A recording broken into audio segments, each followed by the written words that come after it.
Translation बनाने आना चाहिए। समझे बाबू, आज की इस क्लास में हम लोग ट्रांसलेशन बनाना सीखेंगे, क्योंकि इंग्लिश बोलने के लिए आपको ट्रांसलेशन बनाना आना चाहिए। इसके पहले की क्लास में हम लोग ग्रामर पढ़ रहे थे। क्या पढ़ रहे थे? ग्रामर। लेकिन अब हम लोग ट्रांसलेशन बनाना सीखेंगे। क्या सीखेंगे? ट्रांसलेशन बनाना। सबसे पहले देखिए, जो ट्रांसलेशन है ना, वो ट्रांसलेट वर्ड से बना है।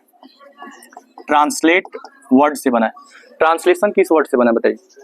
बोलना है, सबको बोलना है। ट्रांसलेशन किस वर्ड से बना है? ट्रांसलेट। ट्रांसलेट जो है ना, ये वर्ब है। ट्रांसलेट क्या है? वर्ब है, जिसका अर्थ होता है अनुवाद करना। क्या होता है? अनुवाद करना। अनुवाद करना। कह रहा है कि ट्रांसलेट जो वर्ड है ना, इसका अर्थ क्या होता है? अनुवाद करना। और इसमें जब हम ION जोड़ते हैं तो ये ट्रांसलेशन बनता है। क्या बनता है? ट्रांसलेशन। ट्रांसलेशन जो है पार्ट्स ऑफ स्पीच में क्या है? नाउन है, जिसका अर्थ होता है अनुवाद। क्या होता है? अनुवाद। अनुवाद। इंग्लिश बोलने के लिए अनुवाद आपको आना चाहिए। कैसे अनुवाद करते हैं? देखिए, ट्रांसलेशन है क्या? तो ट्रांसलेशन ना एक प्रोसेस है। एक क्या है बाबू? प्रोसेस है। ट्रांसलेशन एक ऐसा प्रोसेस है ना, जिसमें हम वन लैंग्वेज मतलब एक भाषा को, वन लैंग्वेज मतलब एक भाषा को चेंज करते हैं, ठीक है, इनटू अनदर लैंग्वेज। ट्रांसलेशन एक ऐसी प्रक्रिया है जिसमें हम एक भाषा को दूसरी भाषा में क्या करते हैं? बदलते हैं। तो जिसमें हम एक भाषा को दूसरी भाषा में बदलना सीखते हैं, उसी को हम लोग क्या कहते हैं? ट्रांसलेशन कहते हैं। ठीक है, अब यहाँ पे देखिएगा, कह रहे translation is that process in which we can change the structure of sentence. ठीक है, कह रहे कि translation is that process in which we learn how to change one language into another language. जिसमें हम एक भाषा को दूसरी भाषा में, जैसे एक भाषा को दूसरी भाषा में, जैसे आप हिंदी को अगर आप इंग्लिश में चेंज कर रहे हैं, हिंदी को इंग्लिश में चेंज कर रहे हैं, या फिर आप इंग्लिश को हिंदी में चेंज कर रहे हैं। ठीक है, तो एक भाषा को दूसरी भाषा में बदलने की जो प्रक्रिया होती है, उसी को हम लोग क्या कहते हैं? अनुवाद कहते हैं। आप लोग भी सब लोग बैठ जाएंगे, कोई बाहर नहीं जाएगा, सब लोग बैठ के और अच्छे से सुनेंगे, कोई बाहर नहीं जाएगा। आपका उधर से क्लास ऑफ होगा ना, तो इधर ग्रामर का क्लास कर लेंगे, उसके बाद हिंदी का क्लास चलेगा। 10th क्लास आ रहा है समझ में? क्या बोल रहे हैं? बैठ जाइए सब लोग, कोई बाहर नहीं जाएगा, सब लोग बैठ जाएंगे इसमें।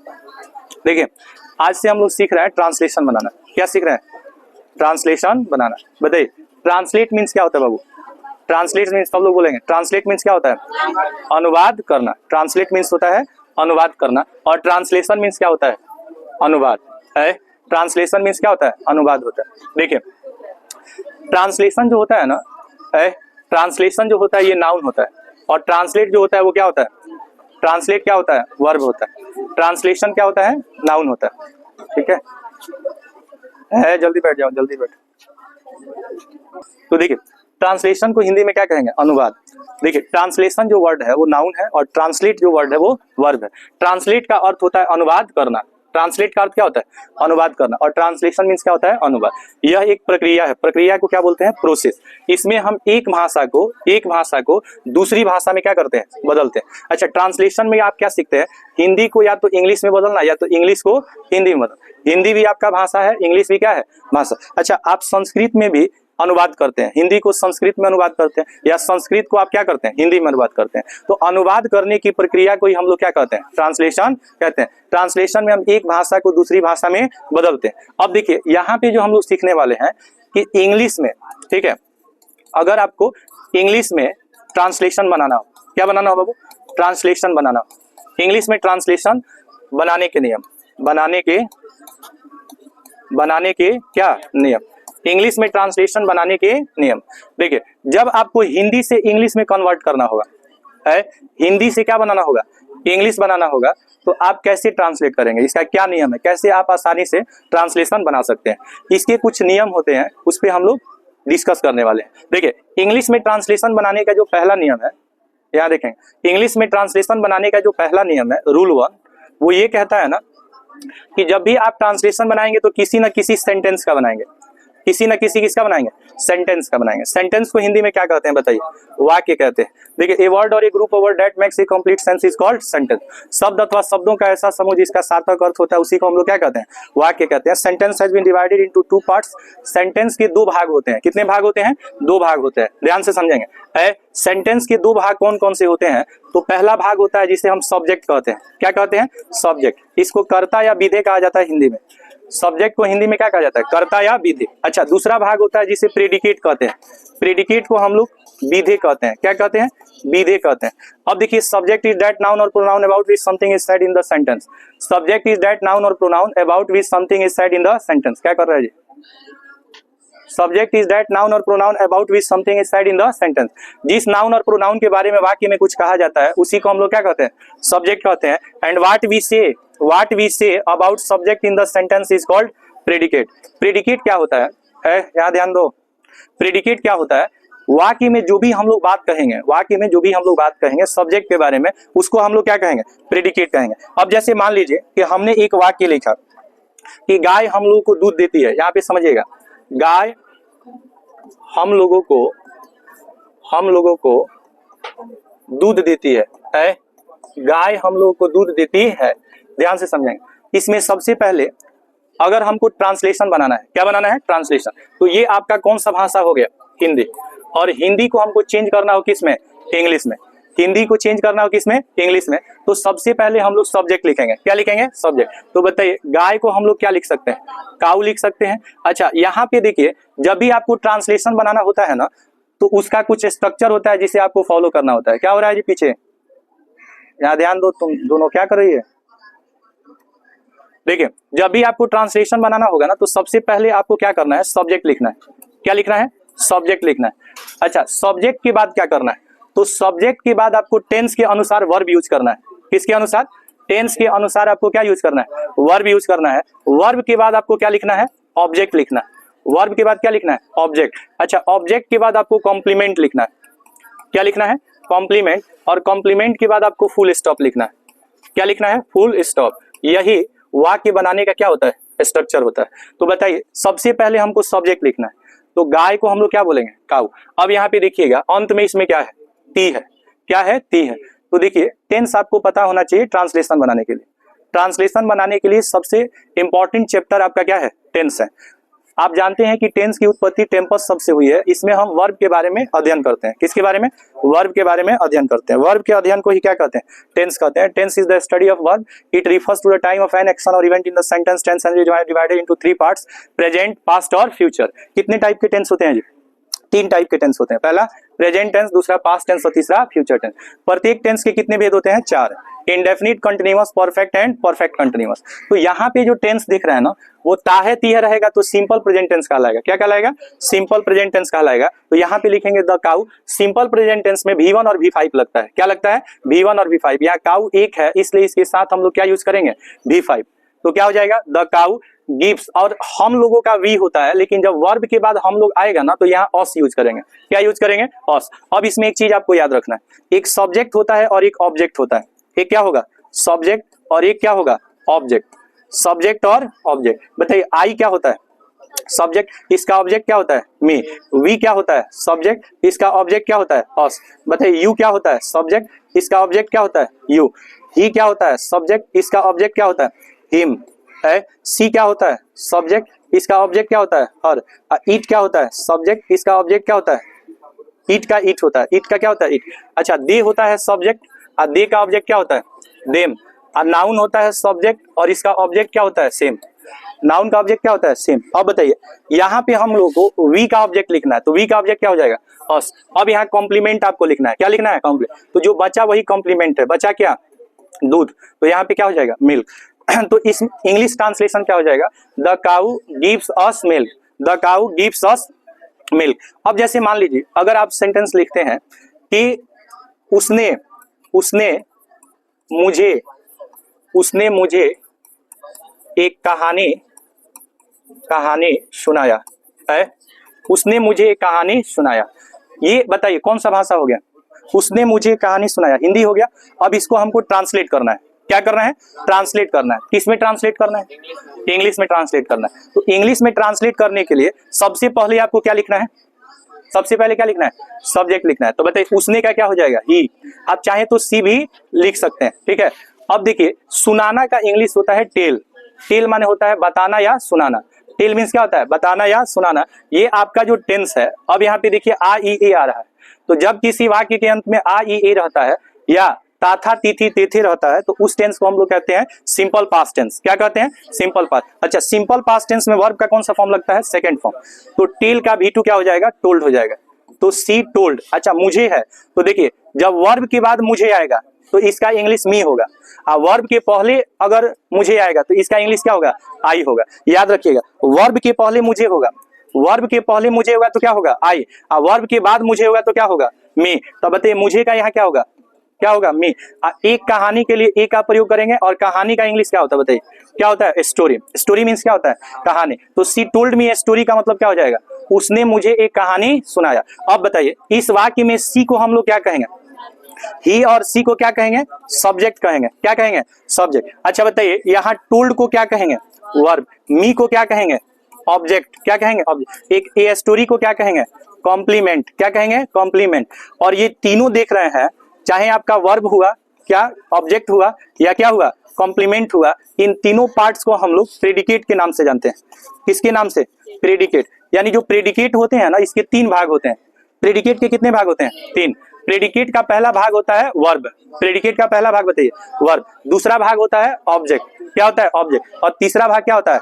कॉम्प्लीमेंट। तो देखिए यहाँ पे किसी भी सेंटेंस के आपको 2 भाग बताए थे।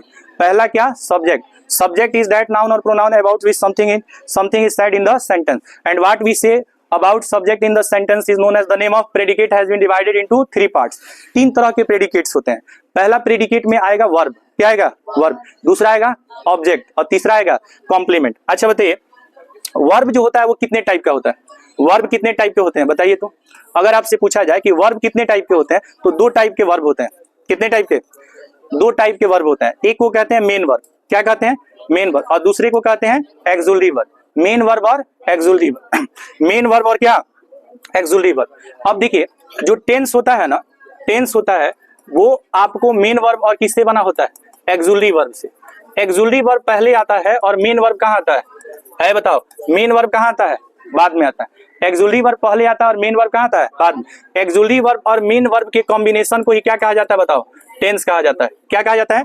टेंस कहा जाता है। बाबू देखो एक्सुलरी वर्ब और मेन वर्ब के कॉम्बिनेशन को ही क्या कहा जाता है? टेंस। अच्छा टेंस को हिंदी में क्या कहेंगे बताइए? काल कहेंगे। बताइए कितने टाइप के होते हैं? 3। कितने टाइप के होते हैं? 3 टाइप के होते हैं। बताइए पहला टेंस कौन सा टेंस होता है? पहला टेंस का नाम है present tense. Present tense. Present tense. अच्छा दूसरा टेंस बताइए? दूसरा टेंस हो जाएगा पास्ट टेंस। दूसरा टेंस क्या हो जाएगा? पास्ट टेंस हो जाएगा। अच्छा तीसरा टेंस बताइए? है तीसरा टेंस क्या हो जाएगा? Future tense. क्या हो जाएगा बाबू? फ्यूचर टेंस हो जाएगा। फ्यूचर टेंस हो जाएगा। अच्छा याद रखिएगा इंग्लिश में टेंस 3 तरह के होते हैं और प्रत्येक टेंस के 4 भेद होते हैं, तो इसकी कुल संख्या कितना हो जाएगा? 12। तो इंग्लिश में टेंस कितने होते हैं? 12 होते हैं। और हिंदी में आपको बताए थे 14 होते हैं, जिसमें प्रेजेंट 5 होता है, पास्ट 6 होता है, और फ्यूचर कितना होता है? 3। 6 5 11 और 3 कितना हो जाता है? 14। यहाँ पे समझिएगा जो प्रेजेंट टेंस होते हैं ना, जो प्रेजेंट टेंस होते हैं इसको हिंदी में कहेंगे वर्तमान काल। क्या कहेंगे? वर्तमान काल। इसको वर्तमान काल कहेंगे। इसको क्या कहेंगे जरा बताइए? इसको कहेंगे भूतकाल। है भूतकाल। इसको क्या कहेंगे जरा बताइए? भविष्यत काल। भविष्यत काल। अच्छा देखिए इसको ना, इसको पहचानने का तरीका क्या है? पहचानने का तरीका है कि प्रेजेंट टेंस के अंत में जब भी आएगा तो या तो है आएगा, या तो हूं आएगा, या तो हो आएगा, या तो है आएगा। किस टेंस में आएगा बताइए? प्रेजेंट टेंस में। अच्छा पास्ट टेंस में जब भी आएगा ना तो या तो था आएगा, या तो थी आएगा, या तो क्या आएगा? थी आएगा। और फ्यूचर टेंस में जब भी आएगा तो गा आएगा, गे आएगा और गी आएगा। गा गे गी आएगा। किस टेंस में? फ्यूचर टेंस में। अब समझिए अगर हम हेल्पिंग वर्ब का यूज करें, किसका? हेल्पिंग वर्ब का, तो जनरली आप देखेंगे कि प्रेजेंट टेंस में हेल्पिंग वर्ब जो लगता है ना, पहला इज लगता है, दूसरा एम लगता है, तीसरा क्या लगता है? आर लगता है। प्रेजेंट टेंस में क्या लगता है? इज एम आर लगता है हेल्पिंग वर्ब। अच्छा पास्ट टेंस में हेल्पिंग वर्ब क्या लगता है? वाज और वेयर लगता है। वाज और क्या लगता है? वेयर। और फ्यूचर टेंस में हेल्पिंग वर्ब क्या लगता है? तो शैल भी लगता है, और शैल भी लगता है, और क्या लगता है? विल भी लगता है। ट्रांसलेशन बनाने के लिए आपको हेल्पिंग वर्ब का प्रयोग पता होना चाहिए। किसका प्रयोग पता होना चाहिए बाबू? हेल्पिंग वर्ब का। अब यहाँ पे समझिए इज को सिंगुलर वर्ब कहते हैं। इज को क्या कहते हैं बाबू? सिंगुलर वर्ब कहते हैं। और आर को कौन सा वर्ब कहते हैं? प्लूरल वर्ब कहते हैं। ठीक उसी प्रकार वाज को कौन सा वर्ब कहेंगे? सिंगुलर वर्ब कहेंगे। और वेयर को क्या कहेंगे? प्लूरल वर्ब कहेंगे। और यहाँ पे सिंगुलर प्लूरल नहीं होता। ये लगता है पर्सन के अनुसार। किसके अनुसार? पर्सन। जहां पे आपका फर्स्ट पर्सन आएगा, कौन सा person? First person. First person का सब्जेक्ट क्या होता है बताइए? आई और वी। ये लगेगा सेकेंड एंड थर्ड पर्सन के साथ। तो सेकेंड पर्सन में क्या आता है? यू। और थर्ड पर्सन में ही, सी, इट और दे। कोई नाउन जो होता है ना, नाउन भी किस पर्सन में आता है? थर्ड पर्सन में आता है। नाउन भी किस पर्सन में आता है? थर्ड पर्सन में आता है। एम का प्रयोग जब भी होगा तो किसके साथ होगा? आई के साथ होगा। एम का प्रयोग जब भी होगा किसके साथ होगा? आई के साथ होगा। अब एक बात समझेंगे, एक बात ये समझना है कि कहाँ पे, देखिए ध्यान से समझिए, यूज ऑफ कहाँ इज लगेगा, कहाँ एम लगेगा, कहाँ आर लगेगा, फिर कहाँ वाज लगेगा, कहाँ वेयर लगेगा, और कहाँ शैल बी एंड किसका प्रयोग? विल बी का प्रयोग होगा। इस पे जितना ट्रांसलेशन बनेगा उसके बारे में हम लोग डिस्कस करेंगे। किसका किसका? इज एम आर का, वाज वेयर का, शैल बी और विल बी का। शैल बी और किसका? Will be. पहले हम लोग समझेंगे यूज ऑफ किसका? इज, एम एंड क्या? आर। बताइए बाबू, इज का अर्थ क्या होगा? है। एम का अर्थ क्या होगा? हूं। आर का अर्थ होता है हो और है। हो और क्या है। ये किस टेंस में लगता है बताइए? किस टेंस में? प्रेजेंट टेंस में। किस टेंस में? Present tense. अब देखिए, जैसे आप कहेंगे ना कि वह खुश है, क्या कहेंगे? वह खुश है। वह खुश है। तो बताइए बाबू, वह का क्या होता है? ही के साथ क्या लगता है? इज। और खुश है तो क्या होगा? हैप्पी। वह खुश है तो क्या होगा? He is happy. अच्छा, मैं खुश हूं है, मैं खुश हूं, मैं खुश हूं तो क्या होगा बताइए? मैं खुश हूं तो आई एम हैप्पी होगा। अच्छा, हम लोग खुश हैं है, हम लोग खुश हैं, हम लोग है, कौन बात कर रहा है जी? हम लोग खुश हैं। तो हम लोग खुश हैं तो क्या होगा? We are happy, we are happy. अब यहाँ पे समझिए, इज एम आर का प्रयोग होता है ना सब्जेक्ट के अनुसार। किसके अनुसार? सब। तो सबसे पहले अगर हम यूज ऑफ इज की बात करें तो इज का मीनिंग क्या होता है? है जो है ना, है, इज सिंगुलर वर्ब है। कौन वर्ब है? तो जहां जहां सिंगुलर सब्जेक्ट आएगा, कौन सब्जेक्ट आएगा? सिंगुलर सब्जेक्ट है। सिंगुलर सब्जेक्ट में बताइए क्या क्या आता है? ही, सी, इट, सिंगुलर नाउन। और जहां ओनली वन नेम होगा, ओनली वन क्या होगा? नेम होगा, वहां आप किसका प्रयोग करेंगे? इज। जब वाक्य के अंत में क्या रहेगा? है रहेगा। वाक्य के अंत में क्या रहेगा? है रहेगा। अब समझिए, यूज ऑफ क्या? Use of are. Use of क्या बाबू? आर। आर का दो मीनिंग होता है, हो और क्या है। हो और है। आर का कितना मीनिंग होगा? हो और है। समझिएगा, आर कहाँ लगता है? जहां प्लूरल सब्जेक्ट होगा। कौन सब्जेक्ट बाबू? प्लूरल। प्लूरल का मतलब क्या होता है बताइए? प्लूरल सब्जेक्ट का मतलब जो एक से अधिक को दर्शाए। वी मतलब क्या होता है? हम लोग। यू मतलब तुम लोग। दे मीन्स वे लोग। प्लूरल नाउन हो और जहां पे मोर देन वन नेम हो। क्या हो? मोर देन वन नेम हो। तो मोर देन वन नेम के साथ आप किसका प्रयोग कीजिएगा बताइए? आर का। आर का दो मीनिंग होगा, हो और क्या। हो और क्या? हो और है। हो और क्या है। अब बचा आपका एम का प्रयोग है बाबू। यूज ऑफ क्या? एम।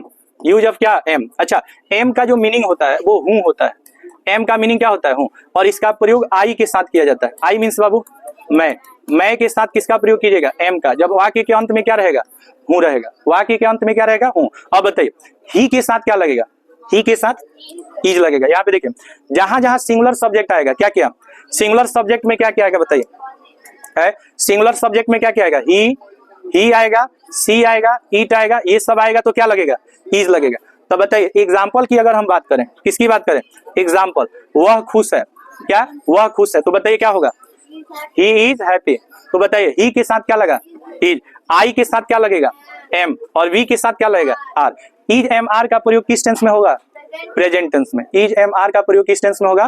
प्रेजेंट टेंस में। कोई दिक्कत? अब हम आपसे पूछेंगे, आपको बताना है किसमें इज लगेगा, किसमें आर लगेगा और किसमें एम लगेगा। देखिए यहाँ पे ध्यान से समझिए, यूज ऑफ इज, एम और क्या? आर। इज एम आर का प्रयोग ध्यान से समझिएगा।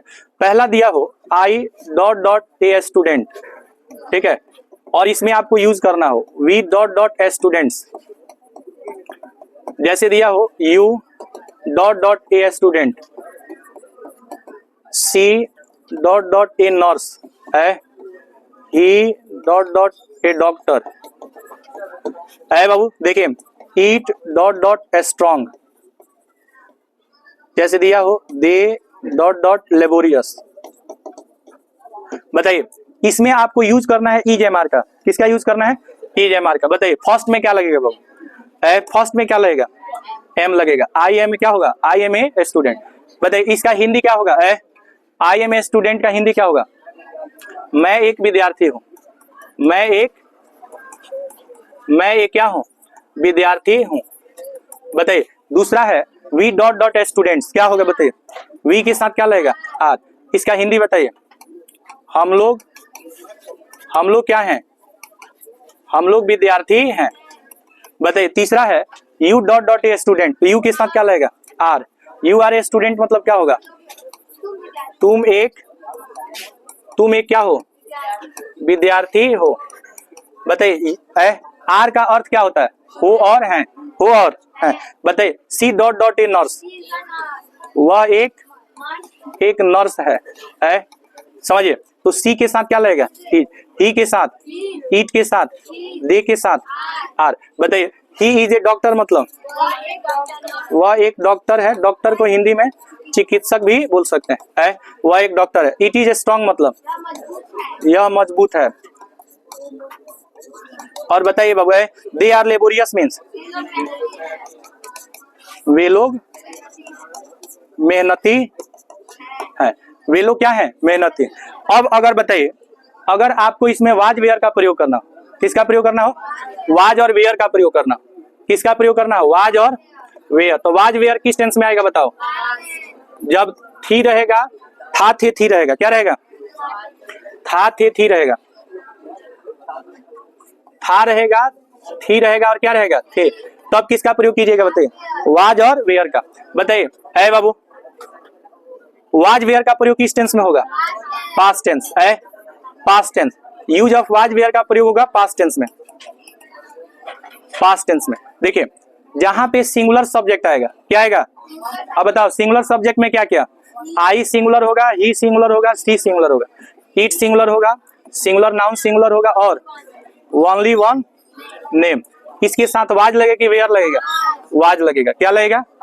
और जहां प्लूरल सब्जेक्ट होगा क्या होगा, जैसे वी होगा, यू होगा, दे होगा, प्लूरल नाउन होगा और मोर देन वन नेम होगा, तो इसके साथ क्या लगेगा, वेयर, क्या लगेगा, वेयर। अच्छा इसी सेंटेंस में आपको प्रयोग करना है वाज और किसका, वेयर का। तो बता देंगे किसमें क्या लगेगा, चलिए देखिए इसमें आपको बताना है किसमें वाज लगेगा, किसमें वेयर लगेगा, किसमें वाज लगेगा और किसमें वेयर लगेगा, ध्यान से समझिए। अब इसमें आपको वाज वेयर का प्रयोग बताना है, क्या बताना है, वाज वेयर का प्रयोग बताना है। चलिए बताइए आई के साथ क्या लगेगा, वाज, आई के साथ लगेगा वाज। हिंदी क्या हो जाएगा बताइए, मैं एक विद्यार्थी था, मैं एक विद्यार्थी था। हिंदी में हो जाएगा कि मैं एक विद्यार्थी था। सुनिए वाज लगाइएगा ना तो मैं एक विद्यार्थी था हो जाएगा। अच्छा बताइए we dot dot student, we were a student, हम लोग विद्यार्थी थे, हम लोग विद्यार्थी थे। अच्छा जैसे रहेगा you dot dot a student, you के साथ क्या लगेगा, वेयर, यू वेयर क्या होगा, स्टूडेंट, तुम एक विद्यार्थी थे। अच्छा she dot dot a nurse, क्या होगा, सी वाज ए नर्स, वह एक नर्स थी। He dot dot a doctor, he was a doctor, इसका अर्थ क्या हो जाएगा, वह एक डॉक्टर था, ठीक है, वह एक डॉक्टर था। ईट डॉट डॉट स्ट्रॉन्ग, क्या होगा, यह मजबूत था। They dot dot laborious, they were laborious, वे लोग मेहनती थे, वे लोग मेहनती थे। अब इसमें किसका प्रयोग हो गया, वाज और वेयर का, किसका प्रयोग गया, वाज और वेयर। अब आपका बचा दो, शैल बी और विल बी, शैल बी और विल बी। अब यहाँ पे समझिएगा यूज ऑफ शैल बी और विल बी, शैल बी और क्या, विल बी। शैल बी और विल बी का प्रयोग बताइए बाबू किस टेंस में होगा जी, है किस टेंस में, फ्यूचर टेंस में। फ्यूचर टेंस में क्या आएगा, गा गे और क्या आएगा, गी आएगा। फ्यूचर टेंस में गा गे गी आएगा। अब एक बात समझिए बाबू, देखिए यूज ऑफ शैल कहाँ होता है, यूज ऑफ क्या, शैल बी। देखिए ये पर्सन के अनुसार लगेगा, किसके अनुसार, पहला पर्सन कौन सा पर्सन होता है, फर्स्ट पर्सन। फर्स्ट पर्सन का सब्जेक्ट कौन कौन होता है, आई और वी के साथ फ्यूचर टेंस में किसका प्रयोग होता है, शैल बी का। और जहां पे विल बी का प्रयोग करेंगे यूज ऑफ क्या, यूज ऑफ क्या, विल बी। विल बी का प्रयोग है सेकेंड और थर्ड पर्सन के साथ, किसके साथ, सेकेंड एंड थर्ड पर्सन। बताइए बाबू सेकेंड पर्सन में क्या होता है जी, यू। थर्ड पर्सन में ही सी इट दे और कोई भी क्या, नाउन, इसके साथ किसका प्रयोग करते हैं, किसका प्रयोग करेंगे? विल बी का। देखिए एग्जाम्पल से समझेंगे। जैसे एग्जाम्पल रहेगा कि मैं खुश रहूंगा, मैं खुश रहूंगा, इसमें देखिए क्या आ गया, इसमें क्या आ गया? गा। बताइए मैं का क्या होगा? मैं का क्या होगा जी? इधर देखो, मैं का क्या होगा? आई। बताइए आई कहीं दिख रहा है इसमें? आई कौन सा पर्सन में आएगा जी? फर्स्ट पर्सन में। तो आई के साथ किसका प्रयोग कीजिएगा? किसका? Shall be. खुश का क्या होगा? हैप्पी। अच्छा हम लोग खुश रहेंगे, हम लोग खुश रहेंगे, हम लोग खुश रहेंगे तो क्या होगा? बताइए हम लोग का वी के साथ शैल बी क्या होगा? हैप्पी।